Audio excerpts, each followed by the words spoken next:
Debates around representation in entertainment tend to revolve around one main idea: the industry remains stubbornly dominated by white men. What isn't acknowledged, and is maybe overlooked, is that there are two ways of measuring representation. Behind the scenes, where the industry is indeed still dominated by white men, and representation on screen or on stage, where white men are starting to fade. Think of there being two categories: who was producing the content and who was represented in the content. And in film, music, fiction, and streaming, there are two very different stories. Everyone knows how wide the gaps are in representation when it comes to industry executives, directors, screenwriters, showrunners, and producers. Momentum towards equal representation is sluggish, but it is a different story when it comes to actual representation on screen. Lead actors from minorities are actually represented in exactly fair proportion.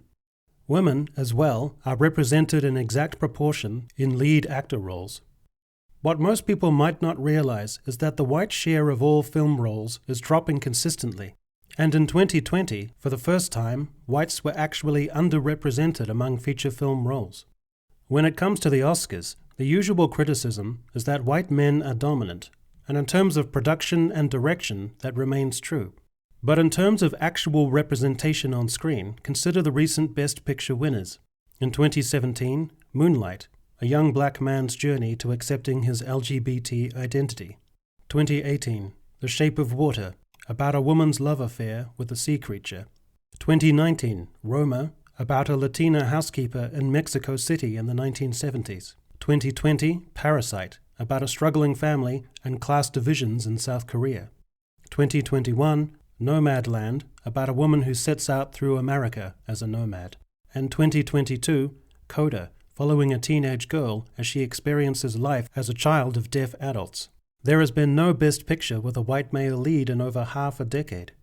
It could be suggested that the categories themselves have plenty of white men, which is somewhat true, but consider what kinds of masculinity are being depicted, as far as it is almost possible to get from the stylish and suave masculine appeal of Paul Newman, Steve McQueen, and Robert Redford. We have a 15-year-old actor who starts a waterbed company, a beta male nerdy scientist who isn't taken seriously, a psychopathic, destructive, sexually repressed cowboy, a narcissistic, alcoholic, and morbidly obese womanizing scriptwriter, a patriarch descending vulnerably into dementia, a psychopathic, mentally damaged, murderous vigilante clown, and a tormented ex-husband struggling to avoid a permanent breakdown. The music industry can be separated into these two categories, following the exact same dynamics. The disparities behind the scenes, especially when it comes to production, are pronounced and need work. Demographically, white producers are overrepresented, and the numbers are even larger when it comes to white males. That's who's developing the music. Now let's consider who was represented on stage, in the charts, and at the awards. On the Billboard charts, 42% of artists are from minority groups, above the census figure of 38%. Minorities, therefore, are slightly overrepresented.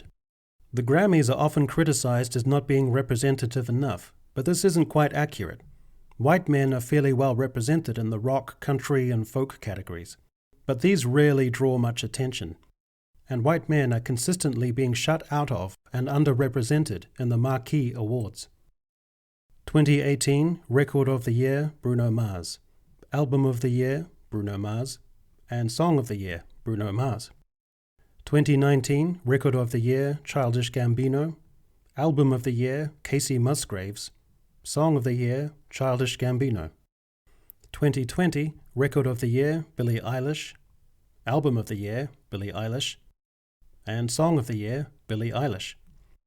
2021, Record of the Year, Billie Eilish. Album of the Year, Taylor Swift. Song of the Year, Ernst Emil. Record of the Year, Bruno Mars and Silk Sonic. Album of the Year, Jon Batiste.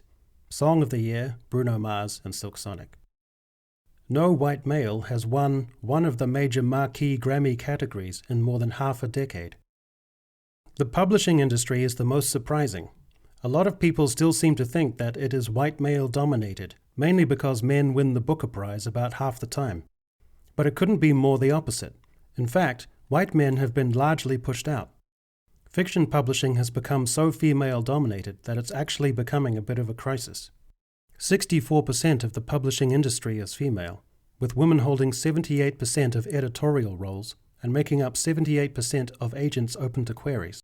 63% of the best-selling fiction is by women. In general and literary fiction, it is 75%. The Amazon and Barnes & Noble Top 100 lists overwhelmingly feature female authors. As well as presenting an ongoing struggle for writers of color, this gigantic disparity is a disaster for the exploration by male authors of masculine themes and masculine identity, and for shrewd, satirical, erudite, and savvy masculine voices. In the world of streaming, it might seem, on the face of it, that white men are better represented, especially when it comes to the Emmys. Dig a little deeper, though, and it turns out that on Netflix, the world's biggest streaming service, there is a majority of female lead characters, 54.5% in fact. So what to make of all this? No one is going to be shedding too many tears over white male representation, and the most important consideration is to not make light of the ongoing struggles of women and people of color for representation behind the lens and in the director's chair and in the producer's chair. That being said, we should look at the evidence and try to make the distinction when we're having these often heated debates about representation, that there are two categories to think about and discuss: who is producing the content and who is represented in the content, who's backstage and who's on stage. And when it comes to white male representation on screens, on stereos, and in fiction, white men are starting to fade.